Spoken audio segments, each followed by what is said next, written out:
Le journal des journaux, la revue de presse. Le journal des journaux, la revue de presse.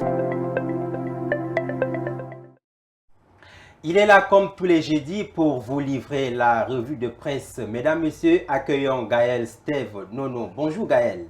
Chaleureuse salutations Séraphin. Nous t'écoutons pour le déroulé de la revue de presse. Merci Séraphin. Mesdames, Messieurs, chers téléspectateurs, auditeurs, plus encore chers internautes, sentez-vous salués. Lors de cette livraison de la revue de presse, vous aurez droit aux informations collectées de 3 tabloïds, savoir 2 quotidiens et 1 hebdomadaire. Alors, débutons cette revue de presse avec le quotidien Info Santé qui bat sa grande une de ce jour par « Ils sont plus de 3000 candidats », parlant ainsi en sous-titre du concours des professions médico-sanitaires.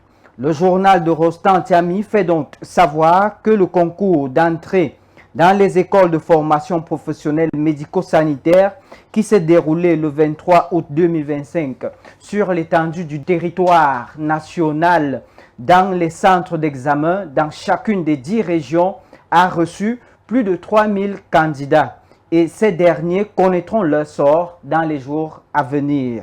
Les détails sont à lire à la page 3.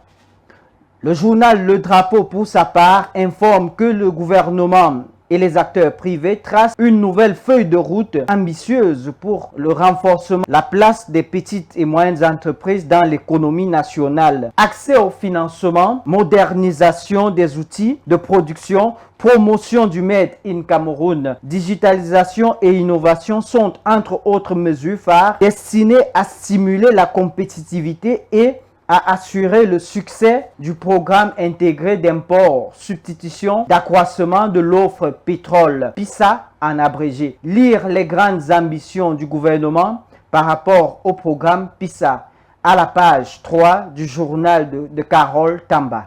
Et pour finir, l'hebdomadaire L'Est éclair de Thierry Eba barre sa grande une de son numéro 006 par l'anaphore en corne de chasse.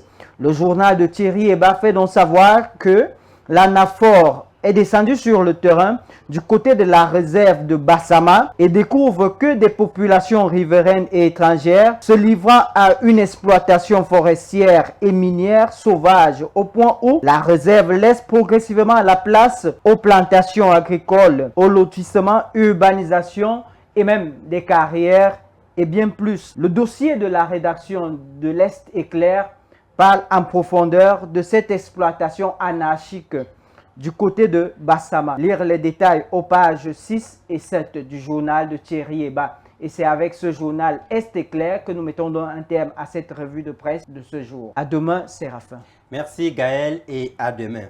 Mesdames, Messieurs, ainsi va le Cameroun ce matin. Merci d'avoir suivi ce journal et bonne suite de programmes sur Vérité TV et Success Radio. Salut à tous. Au Cameroun, un peu plus d'1 an.